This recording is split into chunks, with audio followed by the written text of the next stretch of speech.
Okay. Welcome, everybody. This is Annica Törneryd, founder of Act to Exceed. Today, we're talking to someone who's been part of something that I personally find super exciting. Winner of national TV Shark Tank season number 6, Mr. Stephen Hersch. Welcome, Stephen. Thank you. It's good to be here. Thank you. So you won with your zip sack, the foldable luggage, right? Yeah, it's Biaggi. My brand is called Biaggi, and we make all kinds of foldable luggage. So the zip sack is one of our lines, but we have all different types, and we were on the show with our brand. Yeah. And today, Biaggi is quite a successful business, thanks to Shark Tank participation, right? Yeah, no doubt about it. It definitely added a lot to it gave us a lot of exposure, national exposure, and here in the U.S. especially, and it's been terrific for us. Yeah. Okay, so let's just talk a moment about Biaggi, the luggage company you run, because you've been in this industry for quite a while, right? And luggage has been in your family for quite a while. Yeah, we've been making bags. We made mainly handbags, like women's purses and handbags, for many years, and we started making luggage about 6 years ago now. Mm-hmm. And so I'm curious about because the zip sack is about functionality, and I have huge suitcases that I kick around, and they're a pain. But so how did you come up with this idea? Was it an actual solution to a problem, or how did it come up? Yeah, so I live in New York, and most people in New York don't have a lot of living space. And what they do with their luggage is they'll put it in storage, or they have a problem. You know, it's taking up a lot of space in their homes. And we decided to make something a little bit different that nobody wasn't on the market very much. And we made luggage that's able to fold neatly, that you could put it under your bed, you could store it on a shelf, or some of our bags fold small enough you could even put it inside of a drawer, and this way you could save space in your home and have a great suitcase that's just as good as anybody else's suitcase also. Mm-hmm. Yeah, that is a great solution to a problem that many people have. I read about your father's company, and that he actually also invented something that everybody uses today. The fact that his bags and his company were the first to put cell phone pocket in a handbag and a light inside of a bag. This is right? Yeah, so basically the idea is that we don't invent things that have never been anywhere before. We like to add features or quality to an existing product that puts us a step ahead of everybody else. So we were the first ones to put a cell phone pocket on a bag. And again, we weren't inventing something brand new over here. You don't have to do that. You know, that's very hard to do. And if you could do it, amazing. But, you know, sometimes it's just a little tweak and solve a problem. You know, this is when cell phones weren't, and not everybody had a cell phone then. And people were just it was just starting to become something that everybody was starting to have. Yeah. So we were the first ones to do that. That's correct. It's very standard today. Yeah. Okay, so in 2004, you were struggling with your business. Right. And at the end of that year, you were on Shark Tank. So 2014. Yeah, what did I say? 2004, that's okay. Okay, yeah, 14. So right. Was it you yourself who thought that I'm going to go on Shark Tank, or did someone tell you should go on Shark Tank, or why did you do that? So what happened so we had this previous business which you referenced that was called Rossetti. Rossetti made handbags, backpacks too, but mainly handbags. And Rossetti was a very successful company that was ultimately sold to a large Asian company. And basically, we decided to start Biaggi. And we made a tremendous mistake in the sense that when we started Rossetti, it was about growing slowly, trying to figure out whether it's going to be successful. We didn't hire a lot of people. We kept our office small, you know, like a startup company is supposed to really behave. When we started Biaggi, we were coming off of our previous company, which was at that point like pretty large, and we figured that we're going to just do what we did already before, right? And the mentality, it's the mindset. It wasn't the startup mindset that we had because of what had just happened for us. So we made a humongous mistake. We hired people that we shouldn't have hired in terms of how expensive they were. We moved into a large office. I mean, we basically built what we had, but without the sales and without the, you know, getting to the point where you have to get to. So at that point, my father, who knows a lot older than me, obviously, decided, you know, I don't want to really do this, you know, build a company from scratch again. He didn't have to. The last company was really his company, much more than it was my company. And I was stuck. Basically, what am I going to do now? Am I going to keep going, you know, restructure this thing and try to figure this out, or, you know, move on and do something else? So around that time, this Shark Tank opportunity came up, and, you know, I took that as a sign that, you know, maybe if I can make it work, you know, maybe if I can get the national exposure and, you know, be able to, you know, jump ahead quickly through being on the show, that would be great for us. And it was. It actually did. So, you know, everything changed after that. We, you know, I closed my office. I reduced my expenses dramatically, and basically operated Biaggi as a startup with tremendous national exposure behind me, and a partnership with one of the, you know, Shark Tank is, you're trying to get an investment from these like celebrity investors. So one of these people from the show invested in Biaggi, and we're working together today, and it's really going great. It's so nice to hear, because as an entrepreneur and, you know, dreamer, Shark Tank is something that is so, it's just super exciting to watch. It's a great concept, I think. I find it entertaining, and to watch the, like, really, they're really great at what they do. Listening and finding the opportunities, asking the hard questions, and how quick they are at giving a great offer.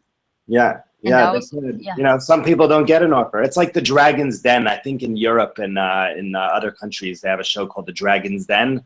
Right? So Shark Tank is the American version of the Dragon's Den. So so you either get an offer, or you don't get an offer. I mean, a lot of different things can happen.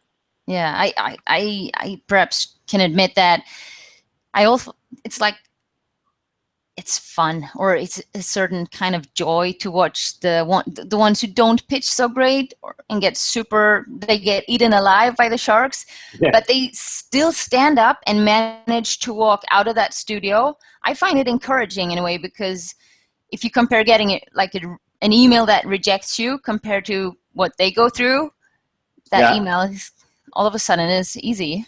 No doubt about it. Yeah.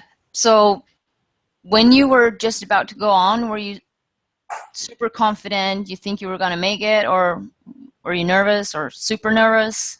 I'm pretty good in these situations. Like, I pitched to investors many times. I started my career in the real estate business, so I was always raising money for different projects and different deals. And this was something that was natural to me. Obviously, I had never done it on TV in front of 8 million live viewers before. So that part of it was maybe a little nervous for sure. But once I got started, I was in my comfort zone, as we say. Yeah, I watched that clip, and it's you look like a pro. Thank you. Yeah. So apart from getting the deal, and you actually got 2 offers, right? But apart from closing the deal, what was the best thing with being on the Shark Tank? The best thing that came out of it was, you're saying apart from closing the deal? Yeah. What was the best part of it? The best part of it was my brand, which was an completely unknown brand before that. Now all of a sudden became a known brand. So the numbers, just to give you an idea of what happens after the show, during the show and after it, is 8 million people watch it live. 15 million people watch it between the day it airs till 60 days later.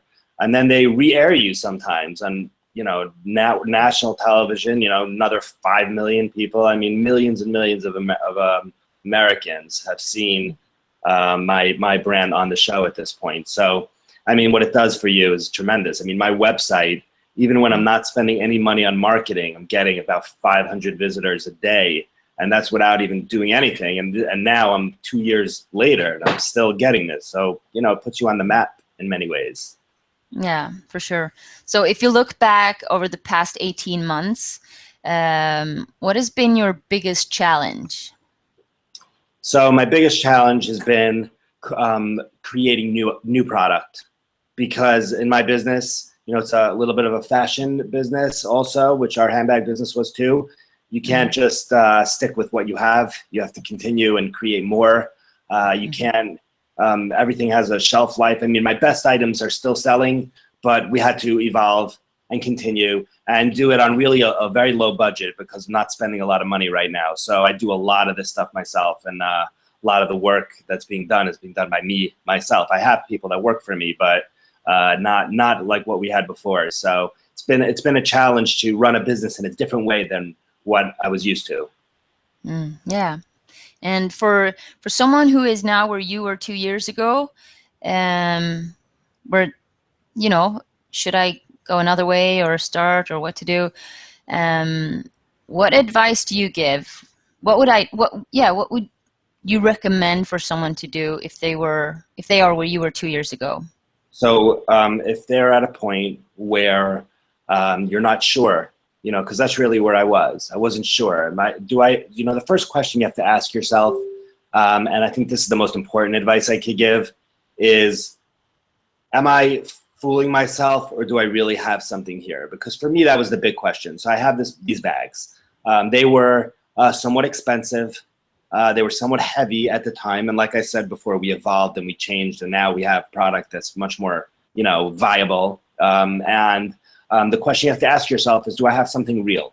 Do I have something that people will spend what I'm charging for, right? Do they need it, right? Like foldable luggage, not everybody needs it. Like if you live in a larger home, you don't need your luggage to fold. So you have to, so we make really good bags, even though they fold, even if they didn't fold, they'd be really good bags. So, I determined that this was something that that was viable, that could work.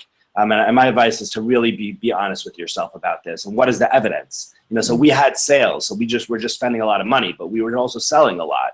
So it helped me determine that if I just downsized the business, kept my sales going the way they were, but just spent less money, right? So for me, that was really what helped me decide that it was worth moving forward. So, sometimes it's not. Sometimes we have ideas, and God, I've had some ideas that I thought were amazing, and they really didn't work out. I've tried several different things over my business career. So you got to be honest with yourself. Number one.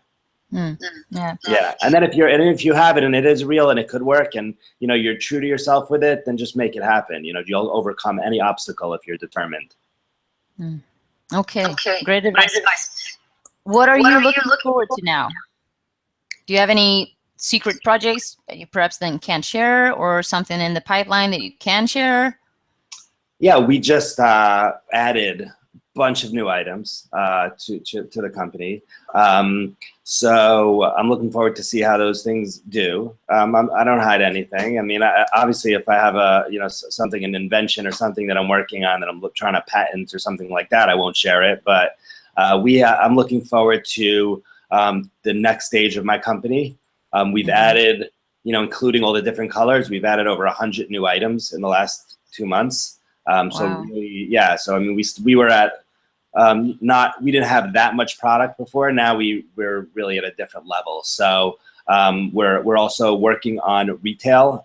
So we rented our first location.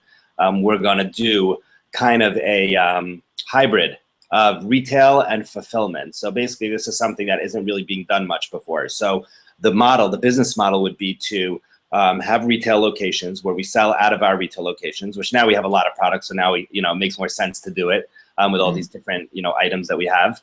To have these like cool, small, but like really hip stores. But now retail is going in the wrong direction, and right, if you're reading about where the world is going, it's going more to the internet, to e-commerce, so. But retail is also important in other ways because it lets more people see you, right? There's traffic. If you're in the right location, people see your brand, they see your product, even if they don't buy it in your store, right? So how do you overcome this, right? How do you justify having a store even today, or opening a store today? So the idea that we have here at Biaggi is to open different retail locations, but they should also be, they have to have an area, a store, a fulfillment center also. So in other words, the one we have now has a large basement area, underground basement area. We're going to fill that with product, and we're going to ship internet orders out of there. So the plan is to have these all over the country, small retail locations that we can fulfill orders from. So what that does is it saves us money on shipping, it saves us money on fulfillment, and we're not going to be wasting money on rent and things. Even if I'm not selling a lot out of the store, I'm still not losing money because I'm saving money by being able to fulfill orders out of there, right? And have them go shorter distances to the customer. We make luggage. Luggage is very expensive to ship. It's large. So this is a new business model that I don't think exists really. And we're just getting started. So I feel good about it. Okay. When you say that, more and more people go on the internet to buy, and I was thinking, because I'm just about to pack my bag to go on a trip, and I need 2 bags this time, but when I go there, I don't want that extra bag. So I was thinking, would I buy my extra bag on the airport? No, probably not, but I would buy it at the hotel. Yeah, people do it. We get it all the time, by the way. We get orders on our website on people and from people that are at hotels, just like you're describing, and they need an extra bag. Also, some of our bags are small enough that you could pack inside of your suitcase. So, but we do get quite a bit of that, what you just described. I checked out the webpage, and there's I love it's a pink, like a fuchsia pink tote bag. Yeah, the one on wheels? Yeah. Yeah, that's one of our new items. Yeah. Okay, so great products. Is it okay to share what I saw about the summer offer? Yeah, absolutely. Okay, so anyone who wants to check out really cool and beautiful and functional bags, you should go to Biaggi.com, and there's a current summer sale, 25% off everything. Correct. Don't miss the opportunity. Okay, so anything last you would like to share with entrepreneurs out there who want to make it happen for themselves? Yeah, become really good at internet, at e-commerce, because this is where the world is going. Become really, really good at it. The companies that are going to be left behind are the companies that are relying too much on retail, on selling to retailers. So get good at that, because if you don't, you're going to have a lot of problems. But if you do, you can be ahead of everybody. I concur. Even if it's a service, like myself, if you're not able to build landing pages where the person can just click and get it as, get connected with you, hard work. Yeah, Macy's no is sales. Closing stores, Nordstrom's is closing stores. I mean, a lot of these, I mean, if you go online and read about what's going on, it's happening very fast. So become good at e-commerce, become good at managing your Amazon seller accounts and, optimizing them, and, you should be educating yourself if you haven't already. I will put that on my list on what my children will be studying.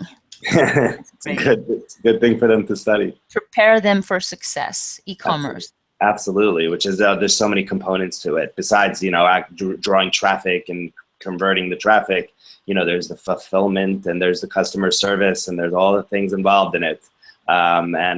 It's good to be good at that today.